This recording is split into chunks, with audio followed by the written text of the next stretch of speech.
नमस्कार, मैं डॉक्टर रोज़ी Shah, associate professor sociology, government girls college, Shahpura, Jaipur.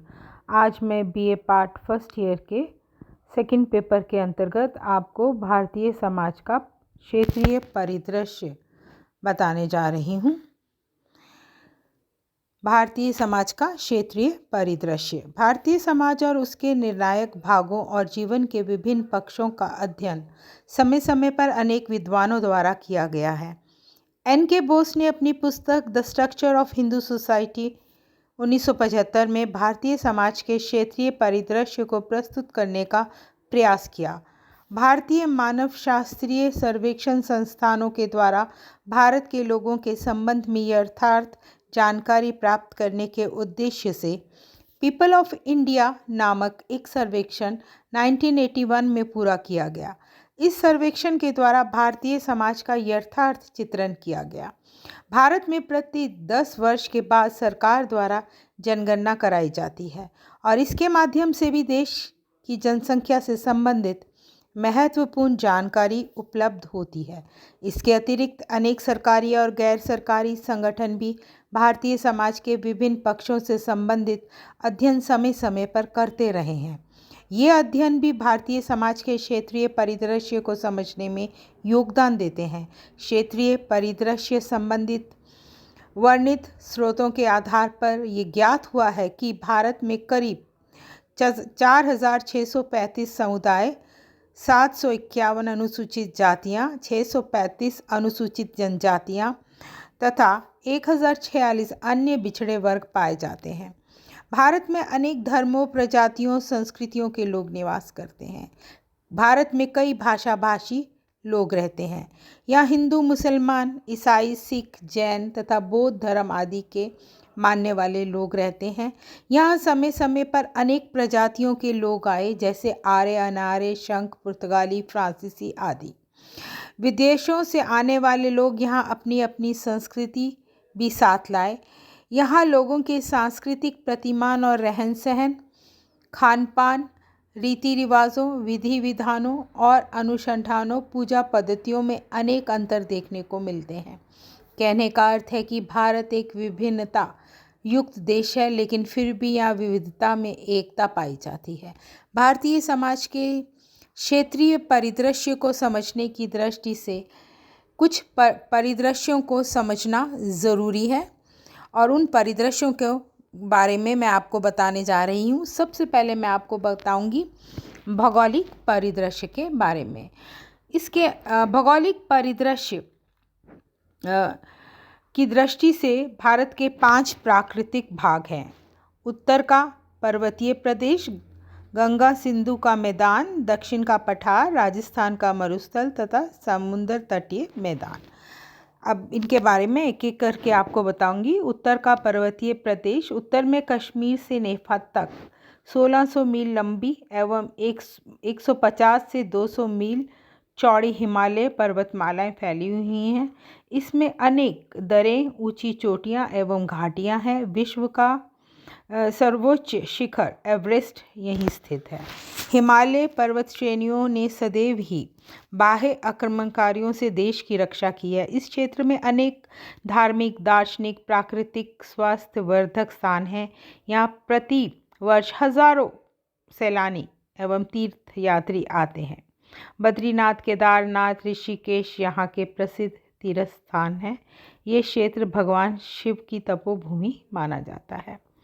इस क्षेत्र में हिंदुओं के अतिरिक्त नागा, गारो, मिकिर, अवोट, अका आदि अनेक जनजातियां रहती हैं। इस क्षेत्र में स्थित दरों के द्वारा भारत का विदेशों से संपर्क एवं व्यापार होता रहता है। ये भारत के प्रवेश द्वार है। गंगा सिंधु का मैदान, हिमालय से लेकर दक्षिणी पठार के बीच का मैदानी भाग उत्तर का बड़ा मैदान कहलाता है, जो गंगा, सिंधु, ब्रह्मपुत्र तथा सतलुज नदियों के कारण अत्यधिक उपजाऊ है। यही कारण है कि बाह्य आक्रमणकारियों से अपने अधिकार में करने के लिए हमेशा कोशिश करते रहते हैं आक्रमणकारी कि हमें इस पर अधिकार मिल जाए। ये मैदान 2000 मील लंबा और 150 से 200 मील चौड़ा है और इसका क्षेत्रफल बहुत बड़ा है। देश के लगभग 40% जनसंख्या इसी क्षेत्र में निवास करती है। यहाँ का जनसंख्या घनत्व भी बहुत है। ये क्षेत्र भारतीय सभ्यता एवं संस्कृति का उद्भव स्थल एवं बाह्य संस्कृतियों का संगम स्थल रहा है। हरिद्वार, प्रयाग, वाराणसी जैसे पवित्र तीर्थ स्थल यहीं स्थित हैं। राजनीतिक, सामाजिक, सांस्कृतिक, शैक्षणिक एवं ऐतिहासिक दृष्टि से भी ये क्षेत्र बहुत ही महत्वपूर्ण है। दक्षिण का पठार। भारत का दक्षिणी भाग प्रायद्वीप है और एक पठारी प्रदेश है तथा तीन ओर से ये समुंदर से घिरा हुआ है कि तीन ओर से ये समुंदर से घिरा है। उत्तर के बड़े मैदान से एवं सतपुर की पर्वत श्रेणियों द्वारा ये भाग अलग हो सकता है। इसका आकार एक त्रिभुज के समान है। ये भाग देश का प्राचीनतम भाग है और अनेक प्रकार की बहुमूल्य धातुओं से परिपूर्ण है। इस क्षेत्र में घने जंगल हैं तथा यहाँ भारत ही नहीं विश्व की प्राचीनतम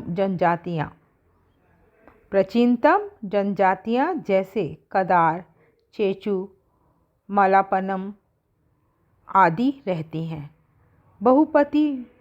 बहुपति विवाह, टोडा एवं कोटा तथा मातृसत्तात्मक नायर जनजातियां भी इसी क्षेत्र में निवास करती हैं। भारत के मूल निवासी द्रविड़ों का मुख्य निवास यही है। यहाँ द्रविड़ संस्कृति की प्रधानता पाई जाती है। राजस्थान का मरुस्थल।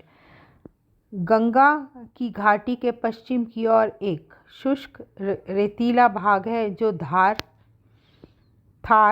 थार के मरुस्थल के नाम से जाना जाता है। रेगिस्तान के कारण ही सिंध से उत्तर की ओर विदेशियों के आक्रमण विफल होते रहे हैं। सोमनाथ से वापस आते समय मोहम्मद गजनवी की विजय वाहिनी इसी मरुभूमि में लगभग लुप्त हो गई थी। धरातल में पानी के अभाव और वर्षा की कमी के कारण ये क्षेत्र बहुत कम उपजाऊ है। ये क्षेत्र राजपूत राजाओं द्वारा शासित रहा है जो अपनी आन बान और शान के लिए पहचाने जाते हैं। यहाँ की जौहर एवं सती प्रथाएं इस इतिहास में उदाहरण रही हैं।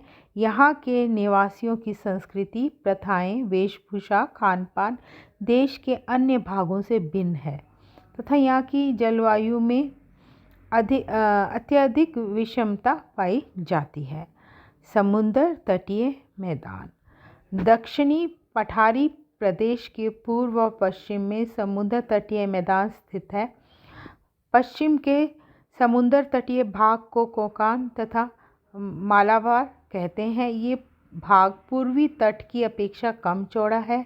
इसकी औसत चौड़ाई 65 किलोमीटर है। पूर्वी मैदानी भाग को तमिलनाडु तथा आंध्र उड़ीसा तट भी कहते हैं। पूर्व एवं पश्चिमी समुद्र तटीय प्रदेशों में भारत के प्रसिद्ध बंदरगाह जैसे मुंबई, सूरत, सोपारा, कालीकट, गोवा, चेन्नई, विशाखापट्टनम आदि स्थित हैं। इस प्रकार हम देखते हैं, हमने समझा कि भारत की भौगोलिक रचना विविधता लिए हुए है। प्रत्येक भौगोलिक खंड की अपनी संस्कृति है, भाषा है, वेशभूषा है, कृषि है, व्यापार आदि की भिन्न भिन्न विशेषताएं हैं।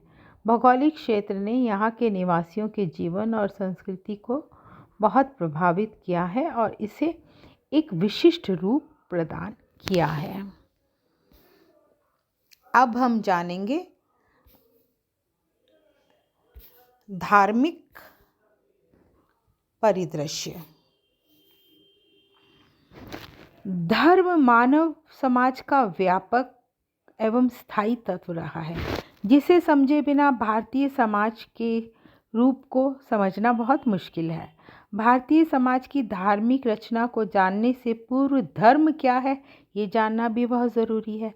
धर्म मानव का अलौकिक शक्ति से संबंध जोड़ता है। इसका संबंध धर्म का संबंध मानव की भावनाओं, श्रद्धा एवं भक्ति से है। टायलर कहते हैं धर्म आध्यात्मिकता शक्ति पर विश्वास है। क्या कहते हैं टायलर? धर्म आध्यात्मिक शक्ति पर विश्वास है। धर्म का तात्पर्य मनुष्य से श्रेष्ठ उन शक्तियों की संतुष्टि या आराधना से है जिनके संबंध में ये विश्वास किया जाता है कि वे प्रकृति और मानव जीवन को मार्ग दिखाती हैं और उसे मानव जीवन को नियंत्रित करती हैं। इस प्रकार धर्म का संबंध अलौकिक शक्ति में विश्वास से है। इस विश्वास को मानव पूजा, आराधना, कर्म कांडों द्वारा अभिव्यक्त करता है। धर्म में ये विश्वास किया जाता है कि अलौकिक शक्ति प्रकृति एवं मानव जीवन को निर्देशित करती है और नियंत्रित करती है। प्राचीन काल में भारत विभिन्न धर्मों की पुण्य भूमि रहा है। विश्व में शायद ही अन्य कोई ऐसा देश होगा जिसमें धर्मों की इतनी विविधता एवं विभिन्नता है। यहाँ मुख्य रूप से 6 धर्मों की प्रधानता है भारत में। वह हैं हिंदू, इस्लाम, ईसाई, सिख, बौद्ध तथा जैन। लेकिन इसके अतिरिक्त भारत में पारसी, यहूदी, जनजातीय धर्मों को मानने वाले लोग भी हैं। मुख्य धर्मों में भी अनेक समुदाय और मत अंतर हैं। उदाहरण के लिए हिंदू धर्म में शैव, वैष्णव, ब्रह्म समाज, आर्य समाज, इस्लाम में शिया, सुन्नी, सिख धर्म में अकाली, गैर अकाली, जैन धर्म में श्वेतांबर, दिगंबर आदि प्रमुख संप्रदाय हैं। प्रत्येक संप्रदाय की भी अनेक शाखाएं एवं उपशाखाएं हैं। इस्लाम, ईसाई, पारसी और यहूदी धर्म विदेशों से भारत में आए, जबकि हिंदू, बौद्ध, जैन, सिख धर्मों की जन्मस्थली भारत है। सन 2001 की जनगणना के अनुसार भारत में विभिन्न धर्मों के अनुयायियों का प्रतिशत इस प्रकार है, जिसे मैं अब इस प्रतिशत को भी मैं संक्षेप में आपको बताने जा रही हूँ। हिंदू 81.4% है भारत में, और इस्लाम को मानने वाले 12.4%, ईसाई 2.3%, सिख 1.9%, बौद्ध 0.8%, जैन 0.4%, पारसी एवं अन्य 0.6% हैं भारत में 2001 की जनगणना के अनुसार। भारत में सर्वाधिक जनसंख्या हिंदुओं की है तथा 18.6% 18.6% जनसंख्या अन्य धर्मों को मानने वालों की है। हिंदू एवं इस्लाम धर्म मानने वाले सर्वाधिक लोग उत्तर प्रदेश में हैं। बौद्ध एवं जैन धर्म के सर्वाधिक अनुयायी महाराष्ट्र में हैं। ईसाई धर्म के अनुयायी सबसे अधिक केरल में हैं और सिख धर्म के अनुयायी सबसे अधिक पंजाब में हैं। पारसी धर्म के मानने वाले सबसे अधिक मुंबई में हैं। चूँकि भारत एक धर्मनिरपेक्ष देश है, इसलिए यहाँ सभी धर्मों को फलने फूलने, उनका प्रचार प्रसार एवं विकास करने की पूरी आज़ादी है, स्वतंत्रता है। कोई भी धर्म राज धर्म के रूप में स्वीकार नहीं किया गया है। विभिन्न धर्मों के बीच अंत्यक्रिया के कारण उनके अनुयायियों ने एक दूसरे की धार्मिक विशेषताओं को भी ग्रहण किया है।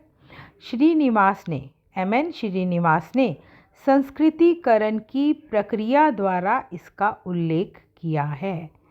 इसके अंतर्गत जनजातीय लोगों ने हिंदुओं के धार्मिक तत्वों, संस्कृतिकरण की बात बता रही हूँ, इसके अंतर्गत जनजातीय लोगों ने जनजातीय लोगों ने हिंदुओं के धार्मिक तत्वों, देवी देवताओं, उत्सवों, त्योहारों एवं जीवन पद्धति को स्वीकार किया है।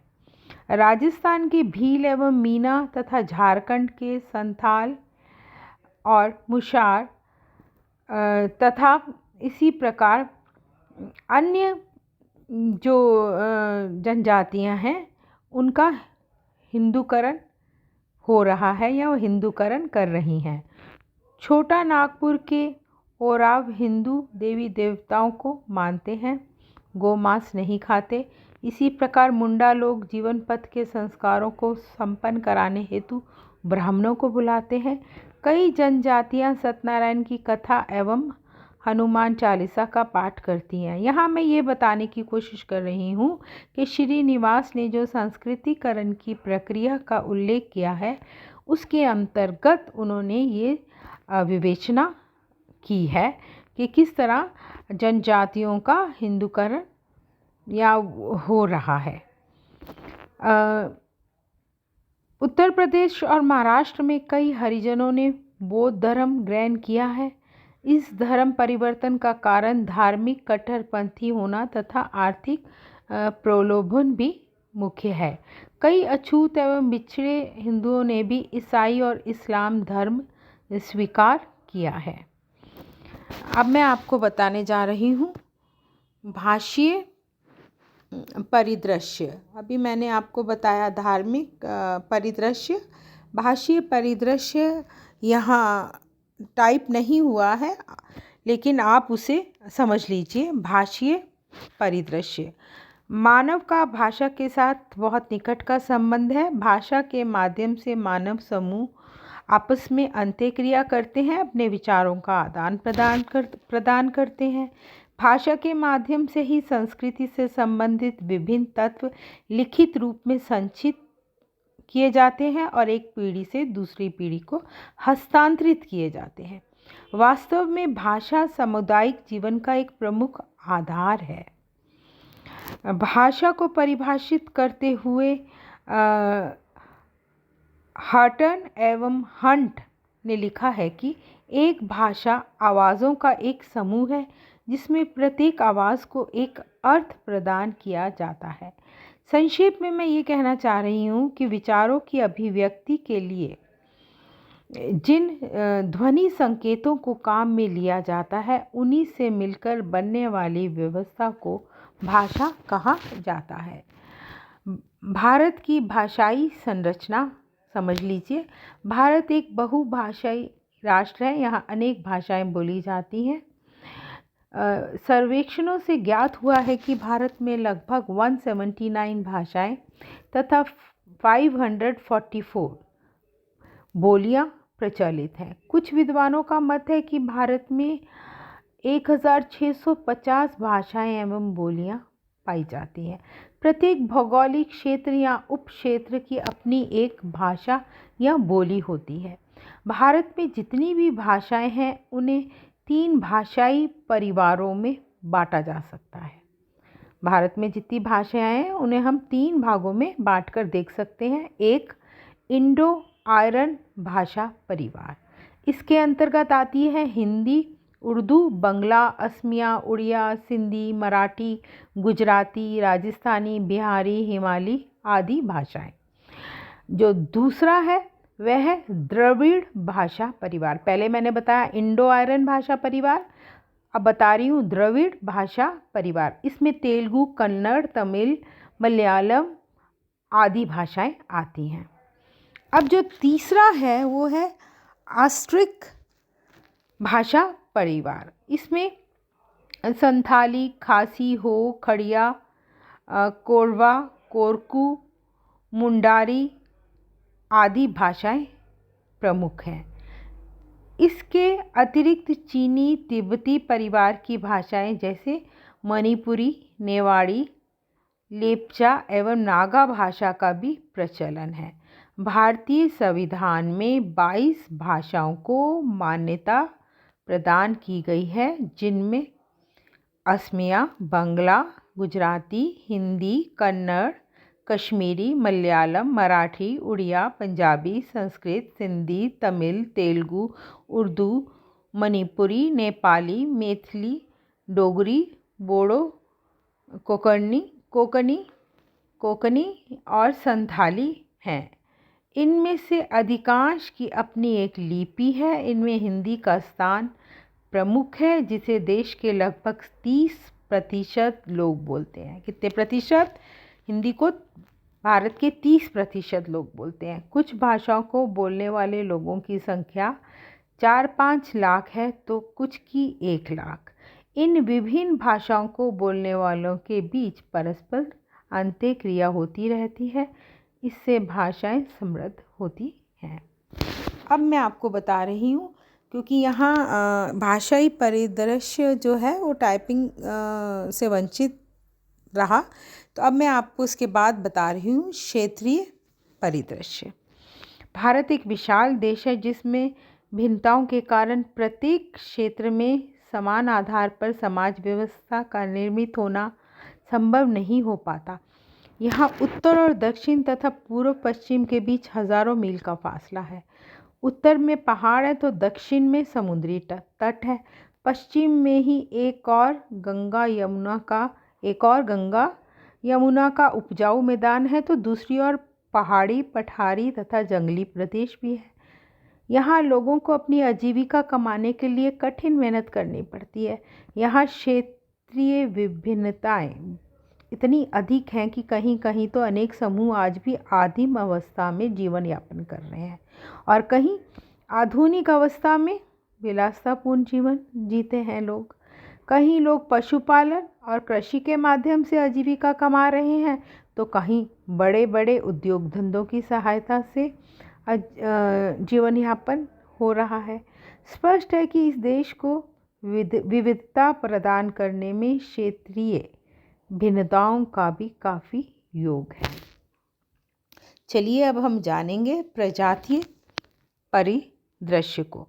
भारत विभिन्न प्रजातियों के संगम स्थल के नाम से जाना जाता है। प्राचीन काल में ही भारत में आक्रमणकारियों के रूप में विदेशियों का आना हुआ, जिससे प्रजातीय भिन्नता एवं मिश्रण हुआ, और यहाँ मुख्य रूप से द्रविड़ और आर्य प्रजातीय समूह के लोग अधिक आए। यहाँ देश के पूर्वी भागों में मंगोल प्रजाति से संबंधित लोग भी हैं। यहाँ समय समय पर अनेक प्रजातीय समूह जैसे ग्रीक, शंख, हूण, कुषाण, यवन आदि आक्रमणकारियों के रूप में आए और धीरे धीरे भारतीय समाज का एक अंग बन गए। यहाँ प्रजातीय मिश्रण भी काफ़ी हुआ। यहाँ की जनसंख्या में जो शारीरिक लक्षण है वो दूसरी प्रजातीय समूह के जो भारत में आए उनके भी पाए जाते हैं। यही कारण है कि यहाँ काले, गोरे और पीले को कहते हैं पीत रंग के लोग मिलते हैं, क्योंकि भारत में प्रजातीय मिश्रण के कारण ये शारीरिक लक्षण पाए जाते हैं। अब हम देखेंगे जनसंख्यात्मक परिदृश्य। जनसंख्या की दृष्टि से भारत का विश्व में दूसरा और क्षेत्रफल की दृष्टि से भारत का विश्व में 7वां स्थान है। यहाँ की जनसंख्या में संख्यात्मक और गुणात्मक दोनों ही प्रकार के परिवर्तन हो रहे हैं। 1901 में भारत की जनसंख्या 23 करोड़ से कुछ अधिक थी, और वहीं आज ये 121 करोड़ तक 2001 की जनगणना के अनुसार बता रही हूँ 121 करोड़ पहुँच चुकी है। यहाँ स्त्री पुरुष के अनुपात में अलग अलग क्षेत्रों में भी भिन्नता देखने को मिलती है। देश की संपूर्ण जनसंख्या में पुरुषों की तुलना में स्त्रियों का अनुपात भारत में कम है।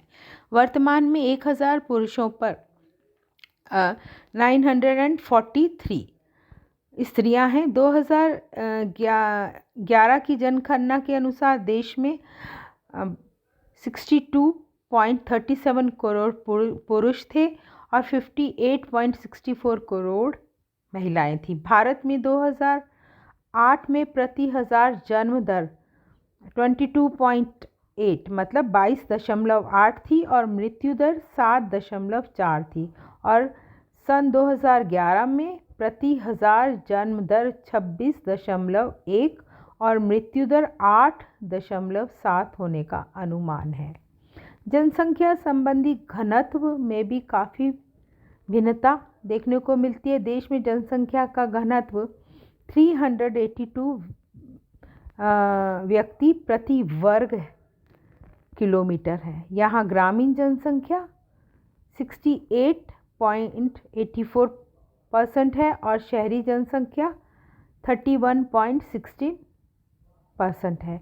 यहाँ कुल जनसंख्या में 73% लोग साक्षर हैं, यानी लिटरेटी मतलब जो शिक्षित हैं लोग वो 73% है। अब हम देखेंगे सांस्कृतिक परिदृश्य। भारत में प्रथाओं, वेशभूषा, खान पान, रहन सहन, कला आदि के दृष्टिकोण से काफ़ी भिन्नताएं देखने को मिलती हैं। प्रत्येक क्षेत्र के लोगों की अपनी विशिष्ट प्रथाएं हैं। यहाँ तक कि एक ही क्षेत्र के विभिन्न धार्मिक समूहों की प्रथाओं में भी बहुत अंतर है।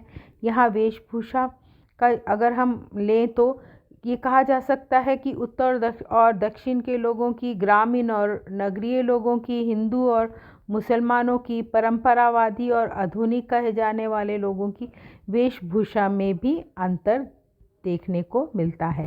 खान पान की दृष्टि से अगर हम देखें तो विभिन्न भागों में खान पान में काफ़ी भिन्नता है। जैसे पंजाब में गेहूँ, राजस्थान में ज्वार, बाजरा और मक्का, बंगाल में चावल एवं मछली मुख्य भोजन है।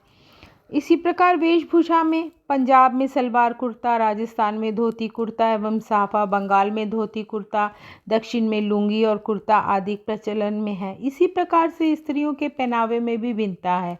यहाँ कुछ जातियाँ एवं धार्मिक समूह शाकाहारी हैं तो कुछ समूह मांसाहारी हैं।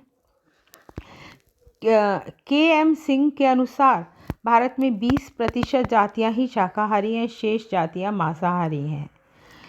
विभिन्न क्षेत्रों में कला, संगीत और नृत्य की दृष्टि से भी भिन्नता दिखाई पड़ती है।